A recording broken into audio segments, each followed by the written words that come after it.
రాజకీయ పార్టీలు సింగరేణి బాట పట్టడం ఇప్పుడు చర్చనీయాంశంగా మారింది. దీని వెనుక ప్రత్యేక వ్యూహం ఉంది.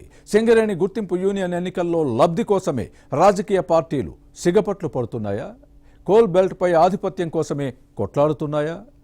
6 జిల్లాల్లో 11 అసెంబ్లీ 5 లోక్సభ స్థానాలపై సింగరేణి కార్మిక కుటుంబాలు ప్రభావం చూపనున్న క్రమంలోనే పార్టీలు బొగ్గుబావి బాట పట్టాయా? పూర్తి వివరాలు ఈ స్టోరీలో చూద్దాం.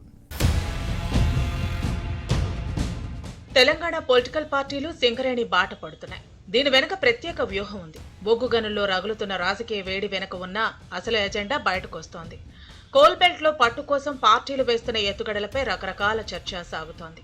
కుంభకోణాలు, అవినీతి, అక్రమాల ఎజెండా వెనుక గుర్తింపు సంఘం ఎన్నికలే కారణమన్న ప్రచారం జరుగుతోంది. సింగరేణి ఎలక్షన్లు, ఆ తర్వాత జరిగే అసెంబ్లీ, పార్లమెంటు ఎన్నికల్లోనూ ప్రభావితం చూపనున్నాయి.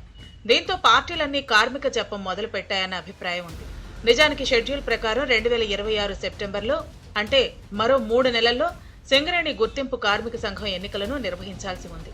చివరిగా 2023 డిసెంబర్లో ఎలక్షన్లు జరిగాయి. అయితే గుర్తింపు సంఘంగా గెలిచిన ఏఐటీయూసీకి 2024 సెప్టెంబర్లో ధృవీకరణ పత్రం అందజేశారు. అప్పటి నుంచి 2 ఏళ్లకు సింగరేణిలో గుర్తింపు సంఘం ఎన్నికలు జరగాల్సి ఉంటుంది. ఈ క్రమంలోనే సింగరేణిపై దృష్టి పెట్టిన పార్టీలు పరస్పర విమర్శలతో రాజకీయాలు వేడెక్కుతున్నాయి.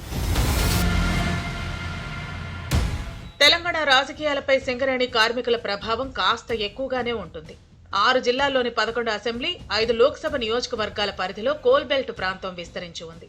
సింగరేణిలో మొత్తం 11 ఏరియాలున్నాయి. గుర్తింపు సంఘం ఎన్నికల్లో నేరుగా ఓటు హక్కు కలిగిన శాశ్వత కార్మికులు 40,000 మంది ఉన్నారు. వీరు కార్మిక సంఘాల గెలుపోటములను నిర్ణయిస్తారు. కానీ అసెంబ్లీ, లోక్సభ, లోకల్ బాడీ ఎన్నికల్లో వీరితో పాటు కుటుంబ సభ్యులు ఓట్లు వేస్తారు. అలాగే మరో 25,000 మంది కాంట్రాక్ట్ కార్మికులు, వీరి కుటుంబాలు, రిటైర్డ్ ఉద్యోగులు, స్థానికంగా స్థిరపడిన అన్ని వర్గాలను కలుపుకుంటే 5 లక్షల మంది ఓటర్ల ప్రభావం ఉంటుంది. సాధారణ ఎన్నికల్లో రాజకీయ పార్టీల గెలుపోటములను కోల్ బెల్ట్ ఓటర్లు ప్రభావితం చేస్తారు. గత అసెంబ్లీ, పార్లమెంటు ఎన్నికల్లో కాంగ్రెస్ విజయంలో కోల్ బెల్ట్ ఓటర్ల పాత్ర ఉంది. నిజానికి తెలంగాణ ఏర్పడిన తర్వాత 3 సార్లు గుర్తింపు యూనియన్ ఎన్నికలు జరిగాయి.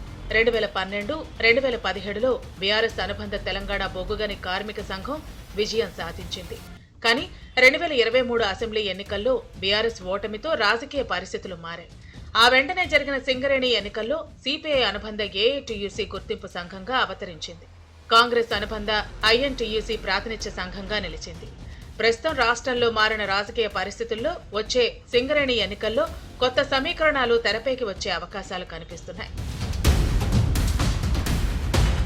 ప్రస్తుతం అధికార కాంగ్రెస్ ఈసారి ఎలాగైనా సింగరేణిపై పూర్తి పట్టు బిగించాలని వ్యూహరచన చేస్తోంది. ఇందులో భాగంగా ఉప ముఖ్యమంత్రి మల్లు భట్టి విక్రమార్క స్వయంగా రంగంలోకి దిగారు. కార్మికులకు కారుణ్య నియామక పత్రాల పంపిణీ, మెడికల్ బోర్డుల పునరుద్ధరణ వంటి చర్యలతో పాటు ప్రభుత్వ సంక్షేమ కార్యక్రమాలను ప్రచారం చేస్తూ క్షేత్రస్థాయిలో పర్యటిస్తున్నారు.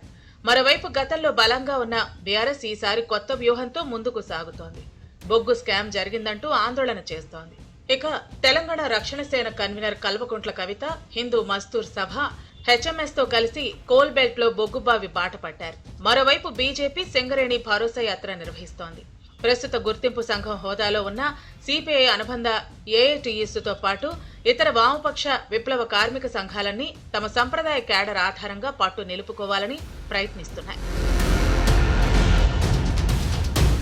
ఈసారి ఎన్నికల అజెండా కేవలం వేతనాలు, ఉద్యోగ భద్రతకే పరిమితం కాలేదు. 1,600 కోట్ల విలువైన బొగ్గు నిల్వలు మాయమయ్యాయన్న ఆరోపణలు ఉన్నాయి.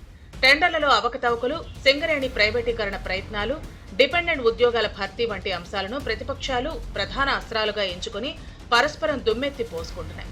ఇప్పుడిప్పుడే మొదలవుతున్న సింగరేణి ఎన్నికల వాతావరణం మున్ముందు ఎలా ఉంటుందో, ఎంత హీట్ ఎక్కుతుందో చూడాలి.